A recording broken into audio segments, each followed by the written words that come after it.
Nous avons vu dans la dernière section l'égalisation comme une des possibilités pour exploiter la complexité pour améliorer la performance d'un système. Donc, on rappelle toujours qu'il y a les trois critères. C'est comme le BUR versus UB sur N0 ou l'efficacité en puissance. Il y a l'état, l'efficacité spectrale. Et le troisième était la complexité qui finalement vont faire monter le coût d'un système. Donc, nous avons vu ici les formats de modulation qui avaient un effet sur ces deux paramètres.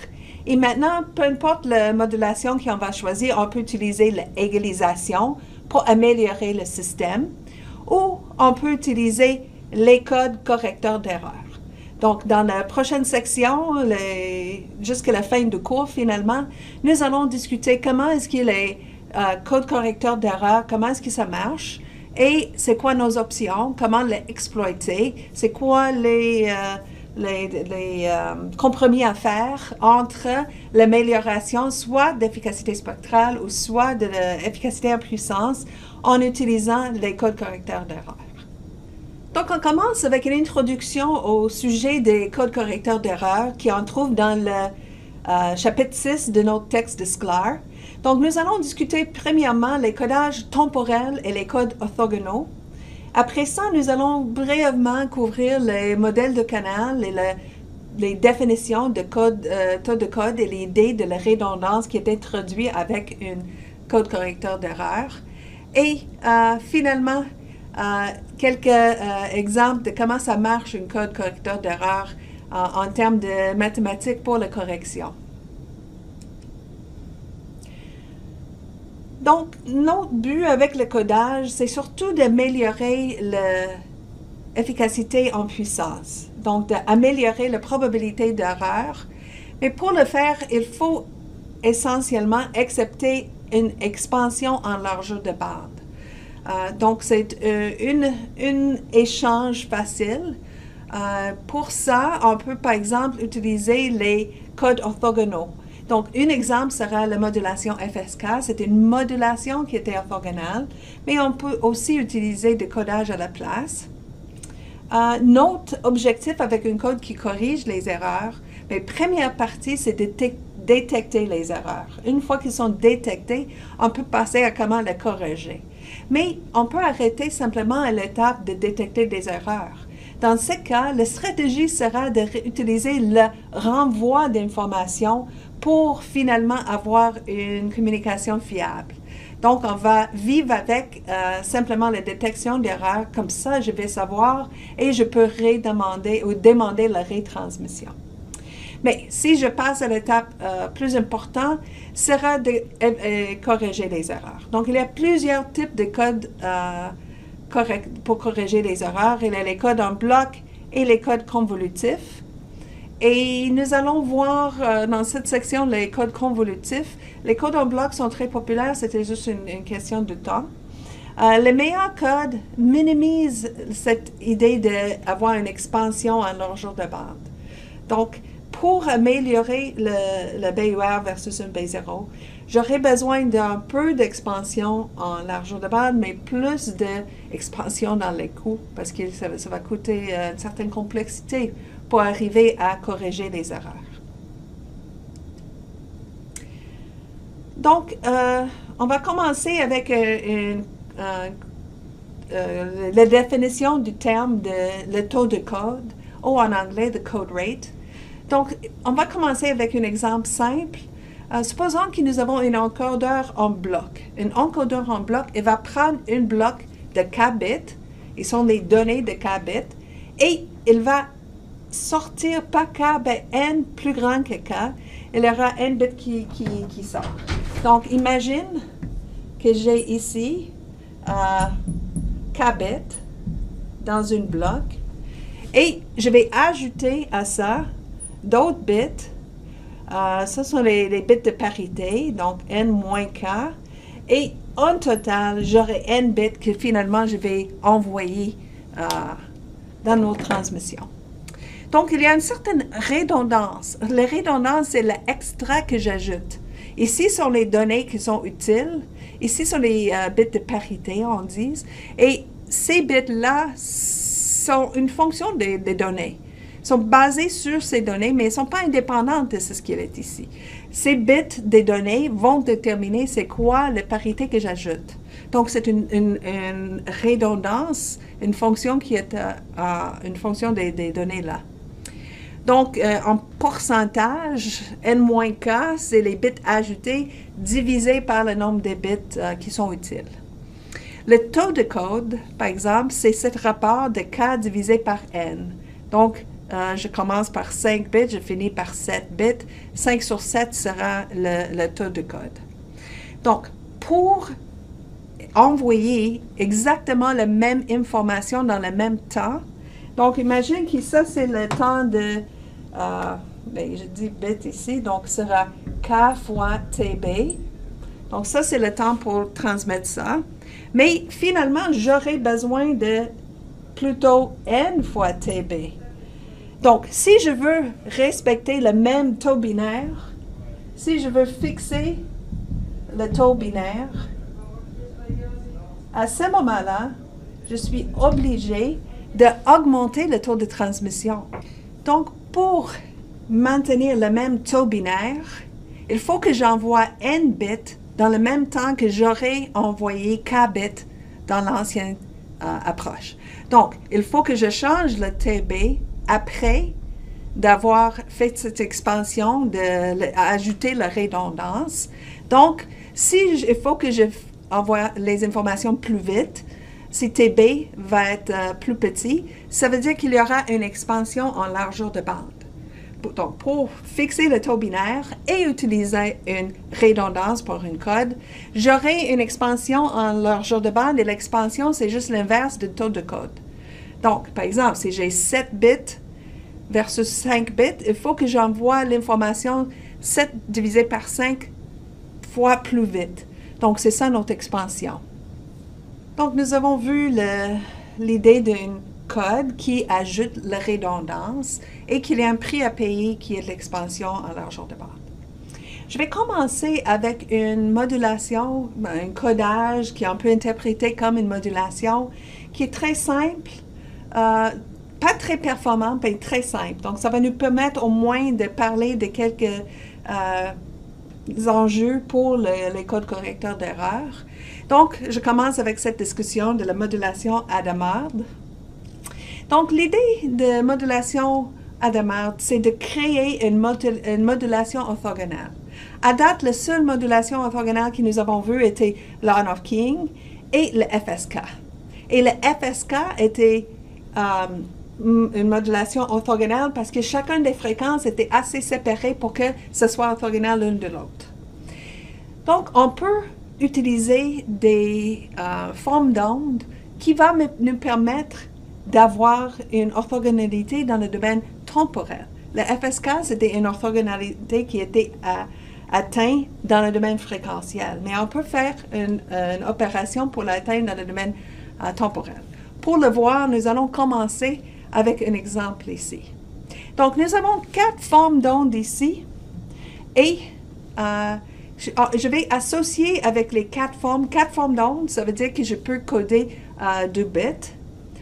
Donc, ici sont les possibilités des bits, le bit 0, 0, 0, 1, 1, 0 et 1, 1.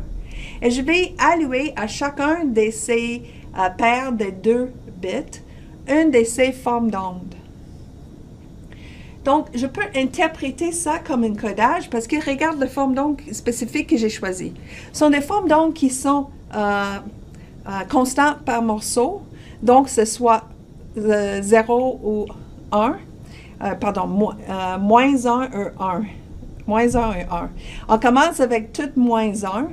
Ici, j'ai moins 1 plus 1, moins 1 plus 1. Okay. Ici, 2 moins 1 suivi par 2 plus 1. Et ici, moins 1, 1, 1, moins 1. Donc, je peux voir ici, je vais l'écrire ces valeurs de plus ou moins 1. Je vais l'écrire comme s'il était des bits logiques qui étaient envoyés. Donc, imagine ici, c'est une suite de 4 0.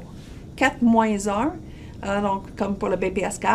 Et donc, ici sera plutôt 0, 1, 0, 1.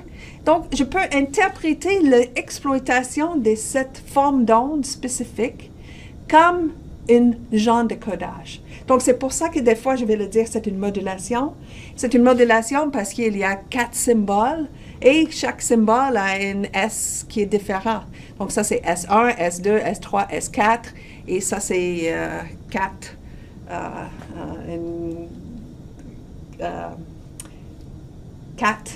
points dans la constellation. Mais une autre interprétation, c'est de dire qu'on va avoir des bits et je vais ajouter des redondances qui va le rendre comme un code. Donc, je vais passer d'un bloc de K bits vers un bloc de N bits. Dans l'exemple, j'ai parlé d'ajouter des bits. Donc, dans l'exemple que j'ai donné tantôt, j'ai dit qu'il y avait K et que j'ai ajouté N moins K bits pour avoir éventuellement N bits. Donc, l'illustration que je donne ici, c'est ce qu'on appelle un code systématique. Un code systématique, ça veut dire que je ne change pas les K bits de données, je fais simplement ajouter. Mais une autre manière de penser est que je fais entrer K bits et je fais sortir N bits. Et ce n'est pas nécessairement possible de lire les K bits directement dans cette séquence. Mais il y a un algorithme pour le faire sortir. Donc, peut-être ici, ce n'est pas un code systématique, mais dans l'autre cas, il y est. Donc, ici, ça c'est juste un petit à côté, nous allons parler de cet ensemble ensemble de symboles dans cette constellation pour cette modulation orthogonale Hadamard. On va considérer maintenant la corrélation croisée entre les différentes formes d'onde pour les différents symboles dans la constellation pour la modulation orthogonale Hadamard, pour voir pourquoi ce qu'on appelle orthogonale. Donc, c'est quoi la corrélation croisée? Par définition, la corrélation croisée entre deux symboles est juste le produit interne des deux symboles. Ici, j'utilise 1 sur E pour normaliser pour l'énergie. Et dans le cas ici, ils ont le même... dans le cas ici, la fonction est une fonction qui est constante par morceau. Donc, chacun de ces SI et SJ, essentiellement, c'est juste les valeurs plus ou moins 1. À ce moment-là, le produit interne est très, très simple à calculer. Ça va être juste le nombre des bits pareils, moins le nombre des bits différents, tout divisé par le nombre de bits.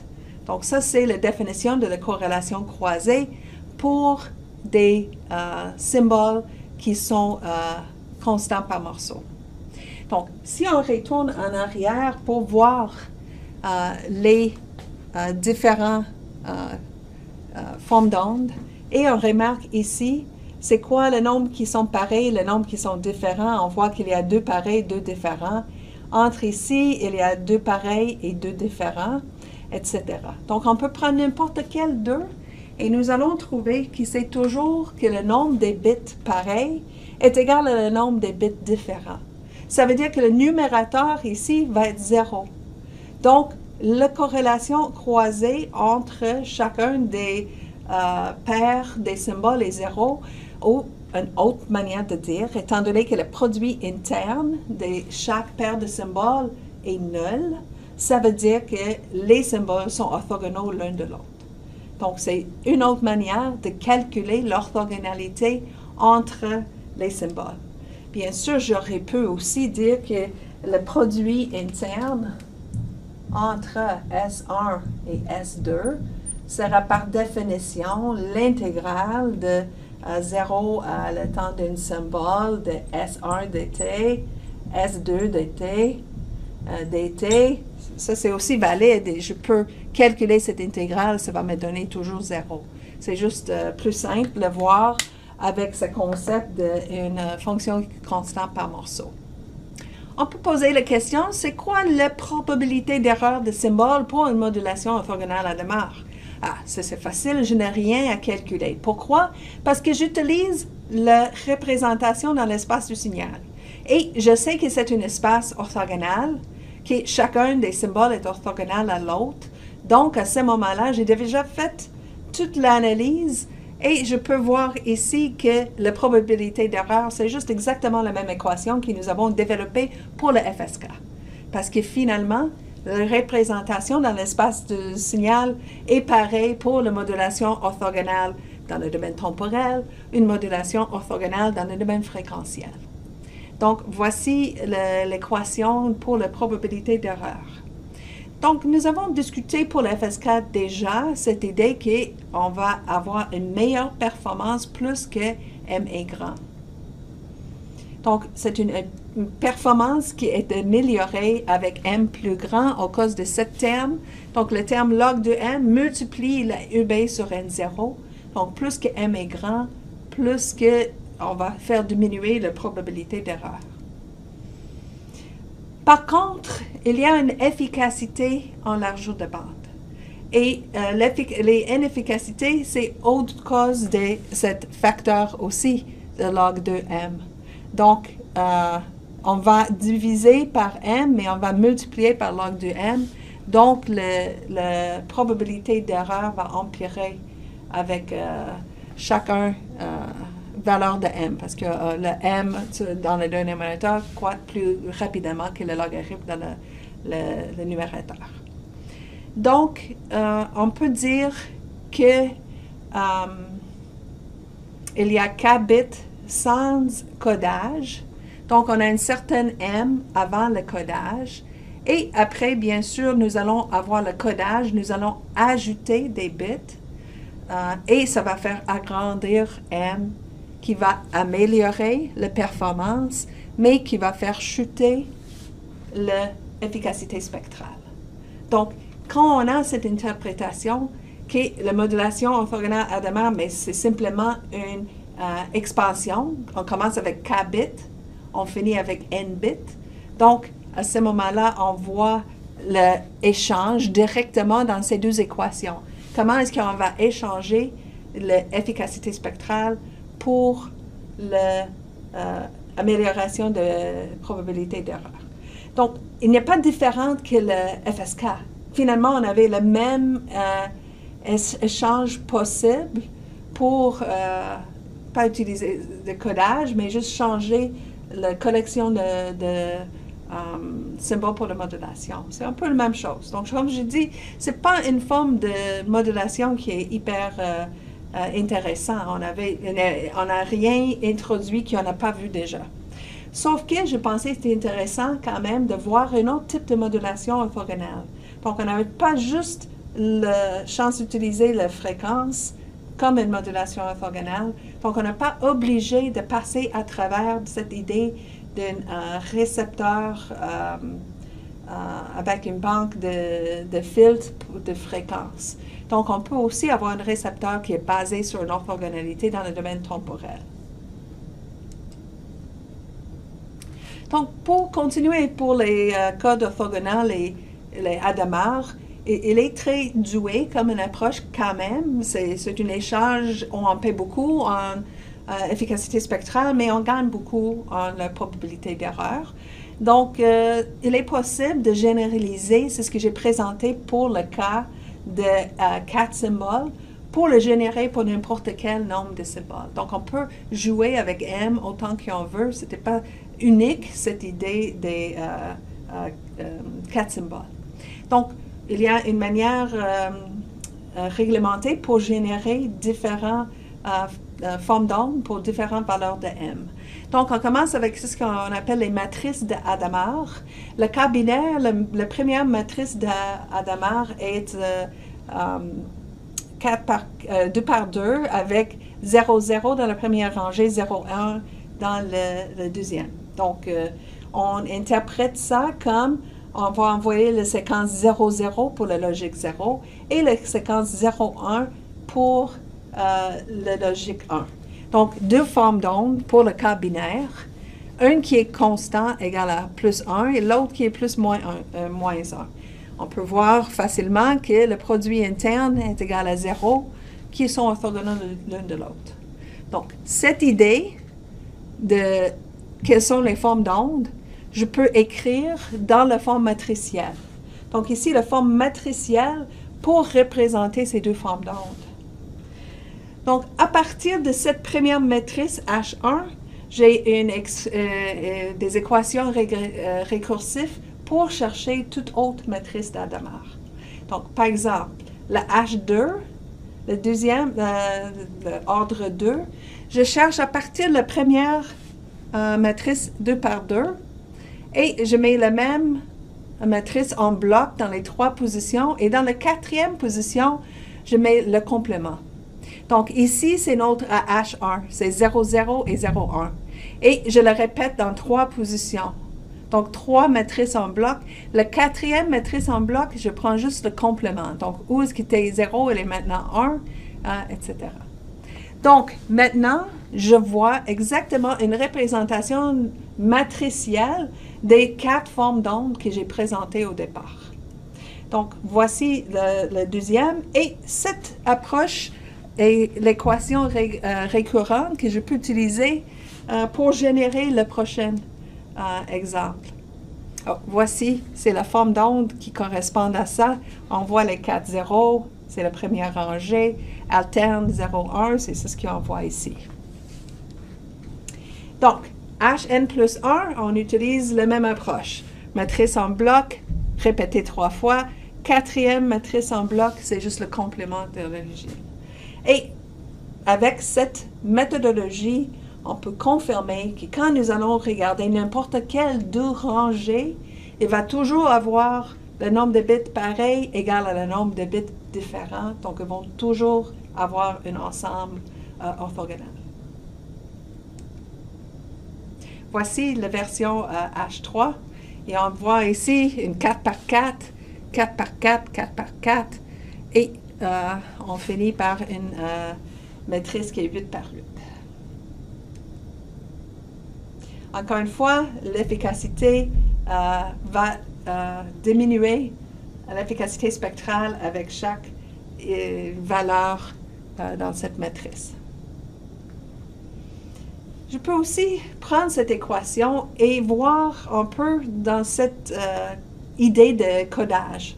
Pourquoi est-ce qu'il y a cette expansion à largeur de bande?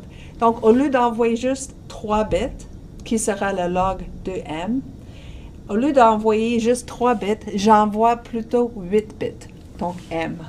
Donc, l'efficacité spectrale est basée sur cette relation.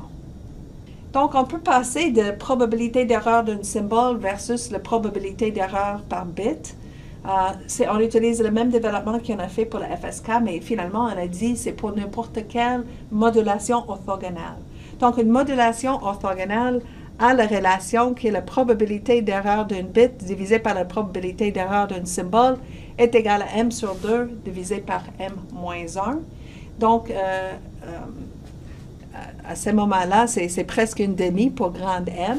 Mais en tout cas, on peut passer de notre expression pour la probabilité d'erreur par symbole vers une probabilité d'erreur de bit. Et ça, c'est pour n'importe quelle modulation orthogonale.